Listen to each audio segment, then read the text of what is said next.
Welcome back to All This Math. We're doing some more Praxis Prep, and this is number 53 from page 95 of the diagnostic test that we're doing in our Praxis Prep course that I wanted to go over. I have the chart that's taken directly from the diagnostic test written here on the board. We're trying to find the expected value of X when we know the probability distribution. This is called a probability distribution. So this first row up here, where you see X, this X row, this is a list of values, right? -2, 0, 1, 3, 4. We don't know what the values represent, but we don't really need to know what the values represent. We just know that they're different values. In the bottom row, this is the probability of each of these values. So basically, there's a 1 out of 6 chance that you'll get a -2. There's a 1/4 chance or 1 out of 4 chance you'll get a 0. There's a 1 out of 8 chance you'll get a 1. There's a 5 out of 24 chance you'll get a 3. And there's a 1/4 chance you'll get a 4. So in order to find the expected value of X, and I like doing problems like this, because a problem like this is like, in mathematics, and especially on like standardized tests, whether it's the Praxis, whether it's GED, whether it's SAT, whatever it is, ACT, it's a lot of stuff that you just might not have never seen in class, right? But once you learn how to do it, then you're like, well, dang, like if I'd have just knew how to do it, like that's kind of light actually. If I'd have just knew how to do it, if somebody would have just taught me how to do it, I would have been able to do that problem. And there's so many different, there's so many examples of those type of math problems on these tests. So that's why I like doing problems like this, because once I show you how to do it, you'll be like, oh, that's all you got to do? Trust me, that's what you're going to say. Expected value of X when dealing with a probability distribution, that's all you got to do.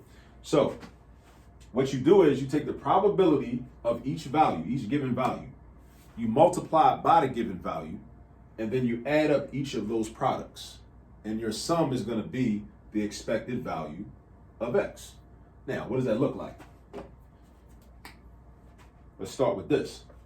What's the probability of -2? 1 out of 6. So I'm going to write 1/6 times -2. Boom. And then I'm going to write a plus sign. I'm going to add to that the probability of rolling or getting a 0, which is 1/4 times 0. I'm going to add to that the probability of getting a 1, which is 1/8. And then you multiply that by the value. So you take so what we keep doing is we're taking probability multiplied by the actual value. Probability multiplied by the actual value. Probability multiplied by the actual value. And I do it for all the values. Then I'm going to do 5 out of 24 times 3. And then I'm going to do 1/4 times 4, right? Now, order of operation says we need to do all of our multiplication first before we do any addition, right? So I'm going to do 1/6 times -2. That gives me -2/6. 1/4 times 0, that's nothing. 1/8 times 1, and again, remember this, anytime you multiply a number by 0, the product's always 0, in case you forgot. 1/8 times 1 is 1/8. 5/24 times 3, 5/24 times 3, I'm going to show you this trick. It's called cross-canceling. Watch this. Since 3 and 24 are diagonal from each other, and 3 and 24 have a common factor of 3, I can divide each of those numbers by 3 in order to make the number smaller. So 3 divided by 3 is going to become 1, and 24 divided by 3 is going to become 8. So now I got 5 times 1/8. 5 times 1/8, which is 5/8. And then over here we got 1/4 times 4. We can do the same thing. Look at the diagonals. The common factor of 4 and 4 is just 4. 4 divided by 4 is 1. 4 divided by 4 is 1. 1 times 1/1 is just 1. So now to get our final answer, we just got to add these all up. Now here's the issue. We have different denominators. We can't add fractions that have all these different denominators. So what I want to do is find a common denominator. All right? So these are both 8s. This is a 6. If this was a fraction, it would have a denominator of 1, because 1 is the same thing as 1/1, right? Anytime you want to make a whole number into a fraction, you just write a 1 for the denominator. That's all you do. Just put a 1 for the denominator. All right, so I need to think, what's the smallest number that all of these numbers, 6, 8, and this 1 that would be under here, can multiply into evenly? So 8 times 1 is 8, 6 don't go into 8, so I can't use 8. 8 times 2 is 16, 6 can't go into 16, so I can't use that. 8 times 3 is 24 though. 8 times 3 is 24. I could use that because 6 is also a factor of 24. So watch this. This negative 2 over 6 is going to turn into negative 8 over 24. Now, why is that? How do I know that negative 2 over 6 turns into negative 8 over 24? This is why. Because if I know that 6 times 4 equals 24, I also multiply the numerator by 4 to get negative 8. Basically, it's like this.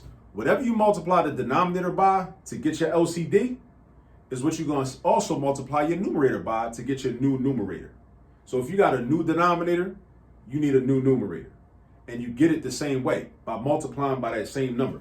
So if I multiply 6 by 4 to get 24, or if I say to myself, I know 6 goes into 24 4 times, either way, I know I got to multiply negative 2 by 4 in order to make this an equivalent fraction. Because if I don't change my numerator, it's going to be a different fraction. It's not going to be equivalent. I mean, it's a different fraction, but it's not going to be equivalent. It's not going to have the same value. It's all about value, you know? Equivalent, equal value, you know? Equal and value are in the word equivalent, because that's what it means. All right, so this becomes negative 8 over 24. Now, what about this 1/8 and this 5/8? The 1/8 and the 5/8, that's going to turn into 3 24ths. Why? Because 8 times 3 gives me 24.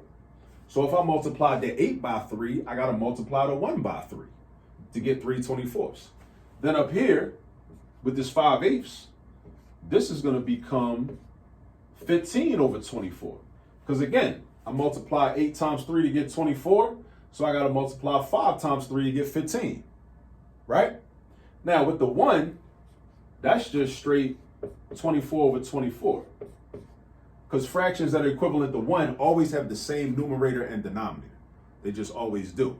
Because think about it. If this was 1 over 1, I would do 1 times 24 to get 24. So then I multiply the numerator 1 by 24 to get 24, right? And now, once we got common denominators, so we got all 24s for denominators, right? Now we're just going to add the numerators. So negative 8 plus 3 is negative 5. Negative 5 plus 15 is 10. 10 plus 24 is 34. So we got 34 over 24, right? 34 over 24. But I believe the question says that we need to simplify the improper fraction, right? We can leave it as an improper fraction, and an improper fraction is a number where your numerator is bigger than your denominator. That's all an improper fraction is, right? That's what that means. But we need to simplify it because there's a factor that I can divide each of these by in order to make these numbers smaller or simpler. The factor is 2. So I can do 34 divided by 2. That turns into a 17. I can do 24 divided by 2. That turns into a 12. So we got 17 over 12. And that's our answer. 17 over 12. See, that wasn't even that bad. But if nobody ever taught you this or you never did a problem like this before, you wouldn't know how to do it. You'll see this on the test and be like, what am I supposed to do with this, right? So that's why I specifically like teaching problems like this, how to do problems like this, because problems like this are really not that deep and not that difficult, but it's going to seem real deep if you don't know how to do it, right? But all you got to do is you multiply the probability by each value you're given, and then you add up all those products. See, 1/6 times negative 2, plus 1/4 times 0, plus 1/8 times 1, plus 5 24ths times 3, plus 1/4 times 4, right? And then you just add them all up. But you got to know how to add fractions. You got to know how to add fractions. You got to know how to find common denominators so that you can add fractions. You got to know how to multiply fractions. It's some fundamental skills you got to have in order to do this problem. But at least now you know how to do this type of problem whenever you're trying to find the expected value of X when you're given a probability distribution. If you still have questions about this, we can discuss this in class this upcoming Saturday. And until the next video, I'll see you soon.